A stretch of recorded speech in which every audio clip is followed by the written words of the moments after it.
Welcome back to the Fantasy Price Check. Today we're going to be talking about Zack Moss. Just to let you know what we're doing here on the channel, we are taking a look at player ADPs and we are grading them based upon whether a player is overpriced, underpriced, or fairly priced. And today we're getting into Zack Moss. We're going to be doing price checks like these all season long leading up to draft, so be sure to hit that subscribe button so you can hashtag win the draft. Let's get into Zack Moss. Zack Moss is currently being drafted in the 12th round as the RB48 off the board. He's currently being drafted after Alexander Mattison and Tony Pollard and ahead of Duke Johnson and Adrian Peterson. Zack Moss is going to be the banger for the Bills. He has prototypical running back size. He is 5'9", 225 pounds compared to Devin Singletary, who is just 5'7", and 203 pounds. And I'm expecting him to inherit the role vacated by Frank Gore as the short yardage and goal line back. Zack Moss's college production is extremely impressive. He has 3 straight 1,000 rushing yard seasons at Utah and was the Pac-12 Offensive Player of the Year last year. Out of this year's running back draft class, there's only 5 running backs that averaged 6 yards per carry and had at least 200 minimum attempts.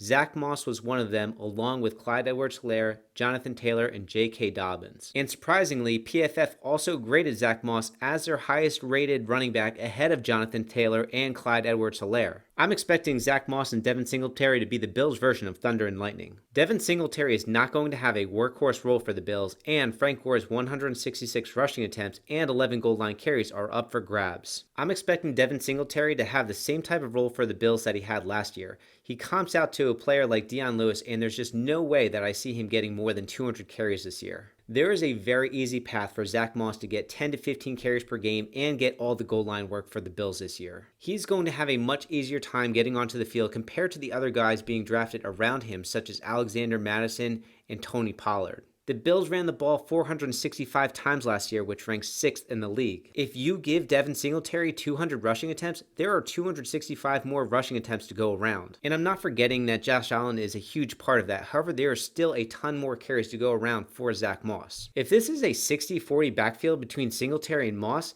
Zack Moss should easily see 150 carries. And if this is more like a 50-50 backfield between Singletary and Moss, Zack Moss should see 175 carries. Zack Moss also has solid skills in the receiving game. In his senior season, he caught 28 passes for 388 receiving yards, so don't overlook that part of his game. He is more than just a short yardage banger. Just to compare him to the other running backs being drafted around him just in terms of their volume, Alexander Mattison saw 100 carries last year, Tony Pollard saw 86 carries and 15 receptions, and Duke Johnson saw 83 carries and 44 receptions. At this point in the draft, you are looking at running backs that are only getting about 100 to 120 carries per year. Zack Moss should be seeing 150 carries and should be getting all of the goal line work that was vacated by Frank Gore. Devin Singletary only had 1 goal line carry last year and only had 20 rushing attempts inside the red zone. Frank Gore had 11 goal line carries last year, which ranked 8th in the NFL. And I'm expecting those goal line carries to go right to Zack Moss. We also know the Bills like to give Josh Allen a lot of attempts inside the 5-yard line.